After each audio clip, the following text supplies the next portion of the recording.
dans toutes les classes du primaire.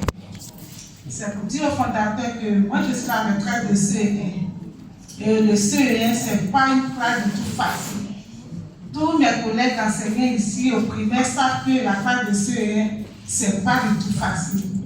Les enfants découvrent pour la première fois la grammaire, l'orthographe, la conjugaison et les sciences, l'histoire et les géographies. Et la plupart des enfants arrivent, nombreux ne savent pas lire. Donc moi, en tant que maîtresse de CE1, je parlais à ça chaque année. Mais midi et deux sont consacrés à mettre les enfants au niveau pour apprendre à lire, pour que les enfants apprennent mieux les leçons.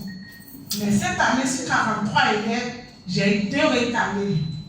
Les 2 recalés, vraiment, il y a une dans mes enquêtes qui m'a dit qu'elle n'a pas fait le CP2. Elle ne savait ni lire ni écrire.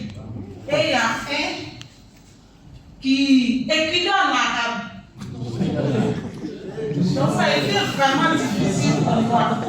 Donc je demande la vigilance aux personnels administratifs qui sont nommés pour l'inscription. Les parents viennent tromper leur vigilance. Donc ils n'ont qu'à être vigilants parce que vraiment ça rend notre travail difficile. Voilà. Donc je demande aussi à monsieur le fondateur d'être intelligent aussi à notre niveau. Quand nous ne faisons pas les 100%, vraiment, nous ne faisons pas exprès.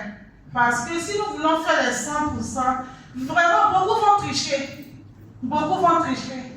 Quand on nous demande pourquoi nous n'avons pas pu faire les 100%, parce que quand je cite dans ma classe, lui qui écrivait en arabe, et celle qui n'avait pas fait le CPT, qui avait vraiment un très bas niveau, sinon je pouvais vraiment l'aider, parce que moi j'ai déjà pris des enfants dans ma classe qui n'ont pas fait le CP2 et qui ont été premières au CP2, au CE1, comme mademoiselle Assema, elle est maintenant en 5e ou bien en 4e.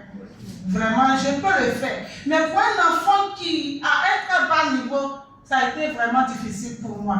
Je vous remercie.